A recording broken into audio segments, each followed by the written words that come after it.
আমার আজকের অতিথি এবি পার্টির সাধারণ সম্পাদক ব্যারিস্টার আসাদুজ্জামান ফুয়াদ। স্বাগত জানাচ্ছি আপনাদের দুজনকেই। আমি যেটি নিয়ে এখন তুমুল আলোচনা হচ্ছে সেটি নিয়ে শুরু করি। জানতে চাই যে সেনাবাহিনীর কাজের বাইরে সেনাবাহিনীকে 5ই আগস্টে আমরা দেখেছি সব রাজনৈতিক দলগুলোকে ডেকেছে, তখন রাজনৈতিক দলগুলোর সাথে বৈঠক করেছে এবং সেনাপ্রধান সেই 5ই আগস্টের বৈঠকের পরে তিনি বলেছিলেন যে আমি দায়িত্ব নিচ্ছি, আমার প্রতি আস্থা রাখুন। সেনাবাহিনীর পক্ষ থেকে যেভাবে ডেকে নিয়ে যাওয়া হলো বা তারা গেলেন, মিটিং হলো, সেটি যেভাবে হাসান আব্দুল্লাহ প্রকাশ করলেন, এই পুরো বিষয়টাকে কিভাবে দেখছেন? গণ অভ্যুত্থানের ম্যান্ডেটের পরে জনগণ যে ম্যান্ডেট দিয়েছে 2024 সালে, এরপরে এই আলোচনাটা করা, গণ অভ্যুত্থানের পরাজিত শক্তিকে আপনি কিভাবে পুনর্বাসিত করবেন, কোন ফর্মে, রিফাইন ফর্মে আপনি তাকে আবার রাজনীতিতে নির্বাচনে নিয়ে আসবেন, এই আলোচনাটা যৌক্তিক না। কোনোই পলিটিক্যাল কোশ্চেনে ঢুকবেন না। আপনার কেন বলতে হবে বক্তব্যে যে বাংলাদেশে ইনক্লুসিভ ইলেকশন হয়? সেনাবাহিনীর প্রধানের কাছ থেকে কেউ জানতে চাইছে যে বাংলাদেশে কি ধরনের, আপনি কি নির্বাচন কমিশনার, আপনি কি অ্যাম্বাসেডার, আপনি কি পলিটিশিয়ান, আপনি কি প্রধান উপদেষ্টা? আপনাকে কেন এই বক্তব্য দিতে হবে? ক্যান্টনমেন্টে নিয়ে হাসনাতদেরকে, অমুক দলকে তমুক দলকে বোঝানো, বিভিন্ন রাজনৈতিক দলের সাথে গোপন মিটিং করতেছে, আমরা তো এগুলো জানি, ডিজিএফআই করছে। কেন এগুলো করতে হবে আপনাদেরকে? This is not your business. আপনি এটা পলিটিক্যাল কোশ্চেন। তো আওয়ামী লীগ রাজনীতি করবে কি করবে না, নিষিদ্ধ হবে কি হবে না, তারপরে পুনর্বাসিত হবে কি হবে না, এটা তো বিচার বিভাগ ডিল করবে, এই দেশের আইন কানুন ডিল করবে, এই দেশের পলিটিক্যাল পার্টি ডিল করবে, অন্তর্বর্তীকালীন সরকার ডিল করবে। আপনি কি আর্মড ফোর্সেস এখানে ব্যবসা কি? আপনি গরুর ব্যবসা করেন, ছাগলের ব্যবসা করেন, মুরগির ব্যবসা করেন, আপনি রাজনীতির ব্যবসা করেন, গুম খুনের ব্যবসা করেন, এগুলো কেন? আমার প্রশ্ন হচ্ছে যে আপনি যখন প্রফেশনাল সোলজার, আপনি প্রফেশনালি থাকবেন। যেই কাজটা আপনি 14তে করতে পারেন নাই, 18তে প্রফেশনালি বিহেভিয়ার তো আপনি করতে পারেন নাই। আপনার অফিসাররা তো রাতের ভোট করে দিয়েছে, এগুলো তো আমরা জানি। আপনারা কর্নেল মেজরদেরকে 50 লাখ 1 কোটি টাকা করে দিচ্ছেন, গাড়ি বাড়ি দিচ্ছেন, এইসব বদমাইশি তো আপনারা করছেন। তাহলে আপনারা ক্ষমা তো চান না জাতির কাছে এখনো? তো এই বাস্তবতায় যখন নতুন পরিবর্তিত পরিস্থিতিতেও আমরা দেখতে পাচ্ছি যে আমাদের আর্ম ফোর্সেস আবারও পলিটিক্স ইন্টারফিয়ার করছে, আমাদের গোয়েন্দা সংস্থাগুলো আবারও ডেকে ডেকে থ্রেট দিচ্ছে, এইটা মানতে হবে, সেটা মানতে হবে, ওইটা করতে হবে, সেটা করতে হবে, আওয়ামী লীগ সাপেক্ষে, তাহলে এটা তো সিরিয়াস কনসার্নিং ব্যাপার। আমরা চাচ্ছি আমাদের আর্ম ফোর্সেস প্রফেশনাল হোক, আমাদের রাজনীতির 100 হাত থেকে তারা দূরে থাকবে। This is not there business, get out of politics. রাজনীতি আপনাদের ব্যবসা না।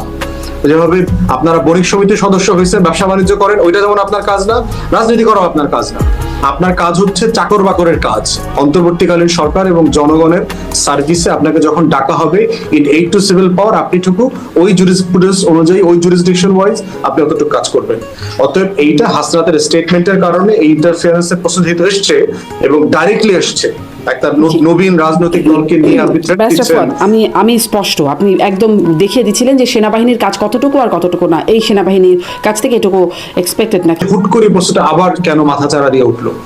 মাথাচাড়া দিয়ে উঠেছে কারণ হচ্ছে দিল্লির পক্ষ থেকে যে বক্তব্যগুলো আসছে, বাংলাদেশের কিছু কিছু কোয়ার্টারও ঠিক একই ভাষা, একই শব্দে কথা বলছে। দিল্লি কি বলছে দেখেন, দিল্লির ফরেন মিনিস্ট্রি গত কদিন আগে বললো যে বাংলাদেশে নির্বাচিত সরকার না আসা পর্যন্ত স্থিতিশীলতা আসবে না, ভারত সরকারের সাথে সম্পর্ক উন্নয়ন ঠিক আগের মতো হবে না, এরকম বহু কথা বলছে। ইন্ডিয়ার সেনাবাহিনীর প্রধান একই কথা বলছে। ঠিক একই কথাগুলো দেখবেন ইনক্লুসিভ নির্বাচনের নামে বাংলাদেশে আওয়ামী লীগকে পুনর্বাসন করবার রাজনীতির কথা কিছু কিছু রাজনৈতিক দলের নেতারা বলছেন, বাংলাদেশের সুশীল সমাজের অনেকে বলছেন, এবং বাংলাদেশের আর্মড ফোর্সেসের সিনিয়র লিডারশিপ এই কথাগুলো বলছে। এবং বারবার আমাদেরকে বলা হচ্ছে যে inclusive election, inclusive election. Inclusive ইলেকশনের মানেটা কি? আওয়ামী লীগকে নিয়ে নির্বাচন করতে হবে, আদারওয়াইজ কোনো নির্বাচন গ্রহণযোগ্য হবে না। তো যেই সশস্ত্র বাহিনী এবং তাদের সিনিয়র জেনারেলরা 2014 সালে কি ইনক্লুসিভ নির্বাচনের অর্থটা জানতেন না? 2018 সালে জানতেন না? 2024 সালে জানতেন না? তখন বলেন নাই কেন? এখন কেন বলছেন? কেন আপনাদের আওয়ামী লীগ প্রশ্নে আপনাকে ইন্টারফেয়ার করতে হচ্ছে? তখন তো বলেন নাই অনেক কিছুই, আপনারাও এই সময় এভাবে করে কথা বলতে পারেন নাই। তখনকার কথা বলছি, তখন মানে এভাবে শোনা যায় না, আপনাদের চেহারা ওইভাবে দেখা যায় না, তখন সবাই খুব সরব, তাই না? বা আমরা এভাবে করে টেলিভিশনে বসে আলোচনা করি নাই তখন এভাবে, কেন এটা হয় নাই তো। কিন্তু এখন যখন গণ অভ্যুত্থানের পরে এই পরিবর্তন আসছে, এমনকি জাতিসংঘ তো বলছে, জাতিসংঘ যারা আসলে তদন্ত প্রতিবেদন দিয়ে পুরো মানবতা বিরোধী অপরাধ, গণহত্যার অপরাধের কথা বলছে, তারাও বলছে ইনক্লুসিভ নির্বাচনের কথা। এত দিক থেকে যখন বলছে, তখন কি এটার একটা ভিত্তি বা একটা আমলে নেবার একটা জায়গা নেই? আওয়ামী অংশ ছাড়া এত দিক থেকে এই কথাগুলো কেউ বলছে না। কাছে একটু জানতে চাই যে এরকম একটা বৈঠক হয়েছে, তার একটা সমালোচনা আপনি করছিলেন, এটাকে সামনে আনা, এটা কি শিষ্টাচার বহির্ভূত বলে আপনি মনে করেন? এটা কি যথাযথ হয়েছে? যদি হয় যথাযথ, 11ই মার্চে বৈঠক হলো, 10 দিন পরে কেন সেটি প্রকাশ করা হলো? 10 দিনের মধ্যে আসলে হিসাব নিকাশ কি হলো? কেন এতদিন অপেক্ষা করা হলো? আপনি এর আগে আরেকটা প্রশ্ন করেছিলেন, ওইটা একটু অ্যাড্রেস করে ফেলি। প্রথমত হচ্ছে যে 5ই আগস্টে তো এই সেনাবাহিনীর সিনিয়র নেতৃত্ব রাজনৈতিক নেতাদেরকে ডেকে নিয়ে গেছেন ক্যান্টনমেন্টে। এই প্রসেসটা তখন ফলো করা কেমন হলো? এই সেনাবাহিনী তো একটা লিডারশিপ দিয়ে একটা এই গৃহযুদ্ধ সিচুয়েশনটাকে হ্যান্ডেল করেছে দেখেন। এবং অনেকেই সেনাবাহিনী এবং আর্ম ফোর্সেসকে অনেক ক্রেডিট দিতে চায় যে এই 5ই আগস্টে তারা যদি জনগণের পাশে না দাঁড়াতো, আমি এই ক্রেডিট দেওয়ার পক্ষে না। তারা যেটা করেছে তারা আসলে বাধ্য হয়ে করেছে। সশস্ত্র বাহিনীর সিনিয়র নেতৃত্ব যদি বুঝতে পারতো যে আরো 2, 4, 5 দিন 7 দিন কয়েক হাজার কয়েকশো মেরে হাসিনাকে রাখা সম্ভব, যদি এটা তারা বুঝতো, তাহলে তারা এই কাজটা করতো। কারণ এই লেভেলের সকল অফিসারই আওয়ামী লীগের দালালি পলা করেছে। বাংলাদেশে এখন 3 বাহিনীগুলোতে সিনিয়র লিডারশিপে যা আছে, এরা সব আওয়ামী লীগের ডিএনএ টেস্ট করা অফিসার। অতএব এই অফিসার খুব দেশপ্রেমী, এদেরকে নিয়ে আমরা খুব গর্বিত, এগুলো হওয়ার কোনো সুযোগ নাই। আমি গর্ব কাদেরকে নিয়ে করি? পিলখানায় যে 57 জন দেশপ্রেমিক অফিসারকে শহীদ করা হয়েছে, যে জওয়ানদেরকে হত্যা করা হয়েছে, যে হাজার হাজার দেশপ্রেমিক ডানপন্থী বিএনপি জামাত নামাজি বোরখা পরে, হজ করে, দাড়ি রাখছে, টুপি পরে, ধর্মবিশ্বাস করে, এইরকম যে হাজার হাজার কর্মকর্তা বিভিন্ন ফোর্সের জওয়ানদেরকে তারা যে কর্মচ্যুত করেছে, চাকরিচ্যুত করেছে, বঞ্চিত করেছে, আমি তাদেরকে সম্মান করি।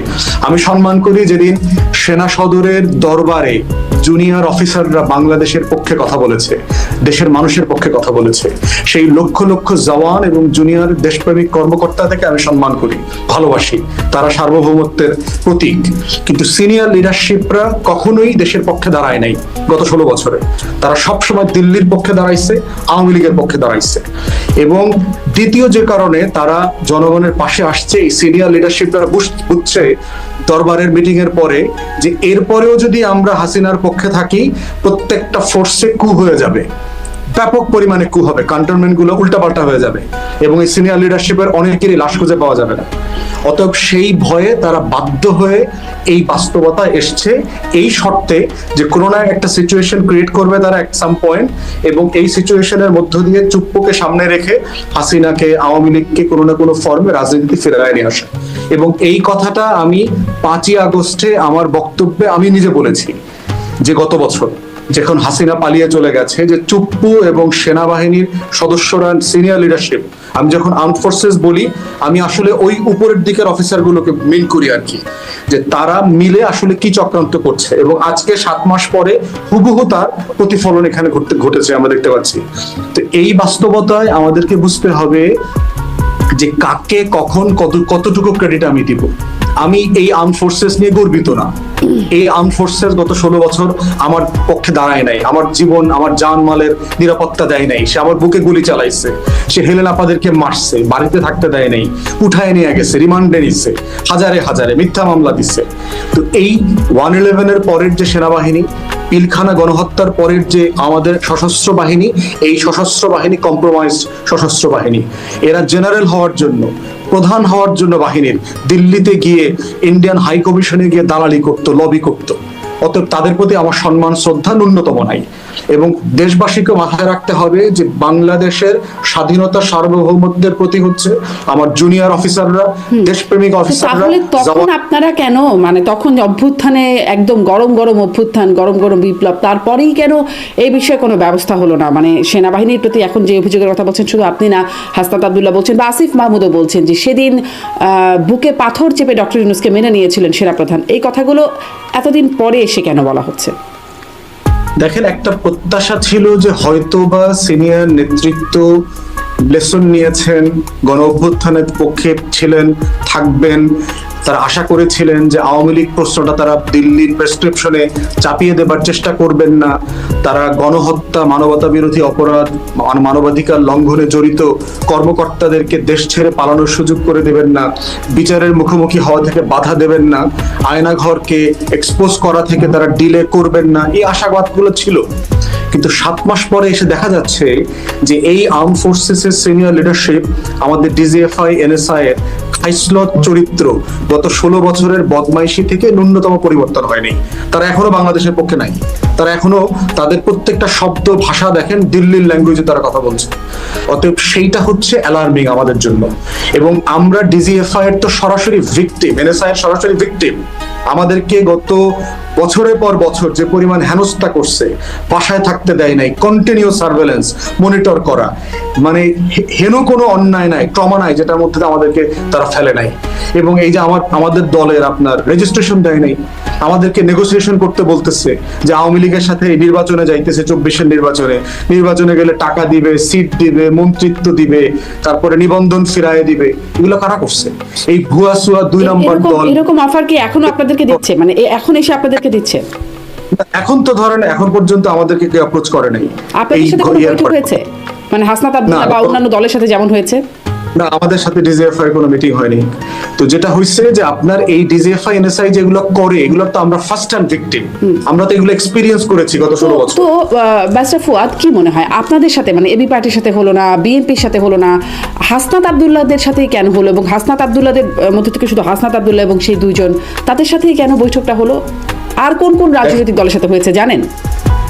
ওইটা ধরেন আমি অনেক কিছু জানি, কিন্তু আমি তো আপনাকে পাবলিকলি এগুলো বলতে পারবো না, কারণ হচ্ছে যেগুলো মানে হাসনাত আব্দুল্লাহ পাবলিকলি বলে দিলেন, পাবলিকলি বললে সমস্যা। একটা দলের নেতা সে বলেছে, এটা আমরা এখন রেফার করতে পারবো, কিন্তু অন্য কোন দলের কারোর সাথে কোথাও মিটিং হচ্ছে কিনা এগুলো তো আমরা জানি, খোঁজ খবর পাইতো, কিন্তু এগুলো তো আমরা বলতে পারছি না আপনাকে, যেহেতু এগুলো পাবলিক করা হয়নি। যেহেতু আমাদের গত বছরগুলোর এক্সপিরিয়েন্স আমরা জানি যে এগুলো হয়, এগুলো হয়েছে। বিএনপির নেতাদেরকে জেলখানা থেকে বাইর করে আইনা ডিজিএফআই, এনএসআই নৌকায় নমিনেশন দিছে না? তারা দিছে তো, এগুলো তারা এই কাজ করেছে তো। বিচারপতিকে এজলাস থেকে, চিফ জাস্টিসকে বের করে লাথায় গুতায় বাইর করছে না দেশ থেকে, সিনহাকে বাইর করছে তো এগুলো। অতএব এগুলো তারা যে করেছে এর আগে, এগুলোর তো হাজারটা প্রমাণ আছে। আয়নাঘর 700-800 আয়নাঘর, মানে কি ভয়ঙ্কর কাজ তারা করেছে, মনস্টার এই বাহিনীগুলো পরিণত হয়েছে। তো সেই জায়গাতে গুরুত্বপূর্ণ জায়গা হচ্ছে যে এখন কার সাথে মিটিং হয়েছে বা না হয়েছে, প্রশ্ন হচ্ছে মিটিং এর মাধ্যমে কি বলার চেষ্টা করা হচ্ছে। এইটা হলো দেশের জন্য বেশি ভয়ঙ্কর, যে এমন একটা পরাজিত শক্তিকে পুনর্বাসনের জন্য প্রেসার ক্রিয়েট করা হচ্ছে, যেই প্রশ্নটা হচ্ছে রাজনৈতিক প্রশ্ন, পলিটিক্যাল কোশ্চেন। এইটা আমাদের গোয়েন্দা সংস্থা, আমাদের আর্ম ফোর্সেস করতে পারে না, বলতে পারে না। এই পলিটিক্যাল কোশ্চেনটা পলিটিক্যাল পার্টি এবং পলিটিক্যাল লিডাররা ডিল করবে, পাবলিকলি ডিল করবে, ওপেন ডিসকাশনের মাধ্যমে ডিল করবে। যেভাবে আপনার শোতে এসে আমি বলেছি যে আওয়ামী লীগ প্রশ্ন কিভাবে ডিল করতে হবে, আমি পুরো রোডম্যাপ বলে দিয়েছি। এখন এই রোডম্যাপে যদি জনগণ একমত হয়, সে রোডম্যাপ ফলো করবে, না হইলে আমি তো এটা নিয়ে যুদ্ধ করবো না, আমি তো মারামারি করতে নামবো না। কিন্তু পলিটিক্যাল কোশ্চেন পলিটিক্যালি ডিল করতে হবে। এইটা ওই উত্তর পাড়াতে অথবা কচু খেতে বসে সিদ্ধান্ত নেওয়া যাবে না। এইটা হচ্ছে আমার বটম লাইন। নির্বাচন সামনে, ধরুন যদি ডিসেম্বরে নির্বাচন হয়, এর আগে তো এটাকে ডিল করার প্রয়োজন আছে। মানে সেটা পলিটিক্যাল পার্টি করবে, সেটা ডিজিএফআই করবে কেন, সেটা ক্যান্টনমেন্ট করবে কেন? কিন্তু পলিটিক্যাল পার্টিগুলো তো এটা নিয়ে কোনো ঐকমতে যাচ্ছে না, বিএনপি যেমন কোনো মতামত দিতে চায় না বিষয়ে। আপনি আলাদা সমালোচনা করেন, সেটা নিয়ে আপনি আমাদেরকে আলাদা প্রশ্ন করেন, সে ব্যাপারে আমার কোনো সমস্যা নাই। কিন্তু ক্যান্টনমেন্টের কোনো রোল থাকতে পারবে না পলিটিক্সে। This is the bottom line. সেনাবাহিনী প্রজাতন্ত্রের কর্মচারী, শুধুমাত্র চাকর বাকরকে যখন রাষ্ট্র ডাকবে আমার জীবন বাঁচাইতে, স্থলবন্দর, আমার জল, আমার আকাশ সীমা, আমার এই সাগর বাঁচানোর জন্য, তখন সে ফাইট করতে আসবে, জীবন দিতে আসবে। তার আর কোনো কাজ নাই। আমরা পাকিস্তানের এক্সাম্পল দেখেছি, টার্কিতে দেখেছি, মিশরে দেখেছি। এই প্রত্যেকটা রাষ্ট্র গণতান্ত্রিক হইতে পারে নাই শুধুমাত্র আর্ম ফোর্সেস ইন্টারফারেন্সের কারণে। 1-2 বছর থেকে না, 77 বছরে পাকিস্তানে একটা ডেমোক্রেটিক ট্রানজিশন হয় নাই, যেই সরকারটা 5 বছর নির্বাচিত হয়ে ক্ষমতায় ছিল, সেনাবাহিনীর কারণে পারে নাই। এবং যে ইন্ডিয়ান আপনার একাডেমিক এবং কংগ্রেসের পলিটিশিয়ান আছে আপনার ডক্টর শশী থারুর, তার একটা বিখ্যাত কথা আছে পাকিস্তান সম্পর্কে, যেটা আমাদের ক্ষেত্রে মাঝে মধ্যে প্রযোজ্য হয়।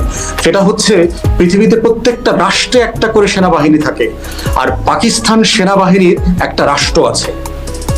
এটা ফান্ডামেন্টালি ডিফারেন্ট জায়গা। আপনি কখন কর্মচারী আর আপনি কখন জমিদার, এটা আপনার আচরণ দ্বারা প্রমাণিত হতে হবে। আমরা এই ফোর্সেসের বিপক্ষের মানুষ না, আমরা চাই এই ফোর্সেসটা আমার গণতান্ত্রিক আকাঙ্ক্ষার সাথে সামঞ্জস্যপূর্ণ হইতে হবে, তার আচরণটা এমন হইতে হবে যেটা আমার মুক্তির লড়াইয়ের সাথে যায়, যেটা আমার ৭১-এর স্বাধীনতা যুদ্ধের লড়াইয়ের সাথে যায়, এবং তাদের যারা পূর্বপুরুষ ছিল তাদের জীবন থেকে তাদের শেখা দরকার। এই মুক্তির লড়াইতে নেতৃত্ব দিয়েছিল কারা? প্রত্যেকটা সেক্টর কমান্ডার তো আর্ম ফোর্সেস ছিলেন, প্রত্যেকটা ডেপুটি সেক্টর কমান্ডার যারা এই আমাদের সাধারণ মানুষদেরকে ট্রেন করেছেন তারা তো মিলিটারি অফিসার ছিলেন। এই যে একটা গ্লোরিয়াস কন্ট্রিবিউশন তাদের এই জাতির ক্রিটিক্যাল টাইমগুলোতে, তারা এসে তারপরে কি করলেন 1/11-এর পর থেকে? কন্টিনিউয়াসলি নিজেদেরকে অসম্মানিত করা, মর্যাদা হানি করা, নিজেদের ভিতরে নিজেদের শত্রু খুঁজে বের করা, নিজেদের মধ্যে নিজেদের খুন খারাপের ব্যবস্থা করা, ব্যবসা বাণিজ্য কঙ্গলম্যারেট করেছে।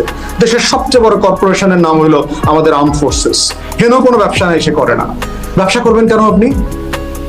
যেই দিল্লির গোলামি করেন সেই দিল্লিতেও তো আমাদের ওখানকার আর্ম ফোর্সেসরা ব্যবসা করেন। তাহলে আমরা চাচ্ছি আমাদের আর্ম ফোর্সেসটা প্রফেশনাল হবে, এটাই। এবং আমি যে শত শত অফিসারদেরকে চিনি, রিটায়ার্ড আপনার আর্মড ফোর্সেস অফিসার, কারণ আমি রাওয়াতে বহু ইভেন্টে তাদের প্রোগ্রামে বিভিন্ন সময় গিয়েছি, চাই তারা সবাই চায় তার ফোর্সটা প্রফেশনাল হোক, তার ফোর্সটা জেনুইনলি বাংলাদেশের গণতান্ত্রিক যে আকাঙ্ক্ষা আছে জনগণের পক্ষে শক্তি হোক। এটা তো আমরা দেখতে পাচ্ছি না। ক্যান্টনমেন্টের এই ঘটনাগুলোতে এগুলো আমাদেরকে মানে হতাশ করছে যে ২০২৪-এর গণঅভ্যুত্থানের পরে তো এই চরিত্র থেকে আমরা বেরিয়ে আসতে যাচ্ছি। ব্যারিস্টার ফুয়াদের কাছ থেকে যেই প্রশ্নটি, একটা প্রশ্ন রয়ে গেল যে সেই ১১ মার্চের ঘটনা, হাসনাত আব্দুল্লাহর সাথে এই বৈঠক বা আলাপচারিতা প্রকাশিত হলো এই ১০ দিন পরে বা ৯-১০ দিন পরে, এতদিন কি হিসাব, তার মধ্যে আবার কোনো হিসাব নিকাশ হলো কিনা, এতদিন পরে কেন এই বিষয়টি সামনে আসলো? প্রথম কথা হচ্ছে, আপনি আগে জিজ্ঞেস করেছিলেন যে কেন তাদেরকে ডেকেছে, অন্যদেরকে ডেকেছে অথবা এরকম মিটিং, যেমন ধরেন আমাদেরকে ডাকে নাই, কোনো গোয়েন্দা সংস্থা আমাদেরকে ডাকে নাই, আমাদের সাথে কোনো মিটিং হয়নি। এবং এটা আমি দায়িত্ব নিয়ে বলছি, গোপনে প্রকাশ্যে কোনো মিটিং হয়নি ক্যান্টনমেন্টের মধ্যে আমাদের। তো এখন তাদেরকে ডেকেছে কেন? কারণ ছাত্রদের নেতৃত্বে গণঅভ্যুত্থান হয়েছে, একটা বিশাল হাইপ আছে সারা দেশে, তরুণ জনসংগোষ্ঠী আপনার প্রায় 65%, ৩.৫ কোটি মতো ভোটার আছে যারা কখনো ভোট দেয় নাই। এই বিশাল জনগোষ্ঠীর একটা মানে টু সাম এক্সটেন্ট একটা রিপ্রেজেন্টেশন তো এনসিপির মধ্যে আছে। এটা একদম টোটাল রিপ্রেজেন্টেশন সেটা বলবার সুযোগ নাই, বাট একটা রিপ্রেজেন্টেশন তো এখানে আছে। তো সেই হাইপের জায়গা থেকে তারা বোধ করছে যে তাদের সাথে এঙ্গেজ হওয়া দরকার। আর দ্বিতীয়ত হচ্ছে, এত শক্তভাবে আওয়ামী লীগ প্রশ্নের ব্যাপারে অন্য কোনো রাজনৈতিক দল পজিশন নেয় নেই। এটা আপনি বড় দলগুলো যাদের কথাই বলেন, তারা হ্যাঁ বলছে জনগণ যদি বিচার করে, জনগণ যদি চায়, ফ্যাসিবাদী দল তো থাকতে পারে না, এইরকম দেখবেন যে পেরিফেরিয়াল কিছু ফেক কথাবার্তা বলেছে। এবং কিন্তু এনসিপি নাগরিক কমিটির নেতৃবৃন্দরা কনসিস্টেন্টলি আওয়ামী লীগ প্রশ্নে তাদের ভেরি পজিশনটা খুব ক্লিয়ার, যে তারা তাদেরকে রাজনীতি করতে দিতে চায় না, এটা তার পজিশন শুরু থেকে। অতএব যেহেতু ইনক্লুসিভ নির্বাচনের আলোচনা এখানে আছে, সেই জায়গাতে এখন তারা বোধ করতেছে তাহলে আর কাকে রাজি করাইলে আওয়ামী লীগকে আনা যায় এবং কি কি শর্তে আনা যায়। তারা হয়তো মনে করছে যে বাকিদেরকে মোটামুটি তো ম্যানেজ করে ফেলছি, এখন শুধু এনসিপি বাকি আছে, এনসিপি ম্যানেজ করতে পারলেই মোটামুটি আওয়ামী লীগের খতনা টতনা করে টোরে আইনা নতুন মুসলমান বানায়া নির্বাচনে দিয়ে দিবে। তো সেই হিসাবে হয়তো তারা বোধ করেছে। এখন ১১ তারিখের মিটিং ২১ তারিখে আমরা জানলাম কেন। এখন মাঝখানে দেখবেন আমাদের প্রধান উপদেষ্টার সাথে সেনা প্রধানের একটা মিটিং হয়েছে, একটা ছবি আসছে। ওই ছবিটা বের হওয়ার পরে প্রধান উপদেষ্টা বললেন যে কোনো রাজনৈতিক দল নিষিদ্ধ করবার কোনো পরিকল্পনা অন্তর্বর্তীকালীন সরকারের নাই। তাহলে এগুলো সবগুলো পরে আমি যেটা ধারণা করছি, আমার যেটা মানে সিক্স সেন্স বলছে, সেটা হচ্ছে যে ইনক্লুসিভ নির্বাচনের প্রেসার আছে, তো সেটা করতে বাধা কোথায়? সেটা করতে একমাত্র বাধা হচ্ছে হয়তো এনসিপি। তাহলে ঠিক আছে, দুই পক্ষ হয়তো আলোচনা করেছে, তাহলে ঠিক আছে আপনারা এনসিপি নেতৃবৃন্দকে ডাকেন, বসেন, কথা বলেন। তাহলে যদি আমরা কোনো রাজনৈতিক দল নিষিদ্ধ করতে না চাই, আবার তারা যদি চায়, তাহলে রাজপথের সরকার এবং ছাত্রদের ভিতরে একটা মুখোমুখি অবস্থান তৈরি হবে। তো তাহলে হয়তো সেনাপ্রধান বলে থাকতে পারে যে ঠিক আছে, তাহলে আমি ডিজিএফআই কে দিয়ে ডাকায়া বোঝানোর চেষ্টা করি এই সিচুয়েশন। এবং দেখবেন যে হাসনাতের স্টেটমেন্টে আসছে, তুমি বুঝো না, তোমরা ইয়াং, আমাদের অভিজ্ঞতা 40 বছর ধরে এইসব কাজ করতেছি, তো এইটা সেটা এগুলো বোঝানোর চেষ্টা করছে। তো সেই জায়গা থেকে আমি ধারণা করছি যে ওই মিটিং এর একটা ফলশ্রুতি, একমত হওয়া দ্বিমত হওয়ার একটা জায়গা থেকে ঘটনাগুলো ঘটেছে।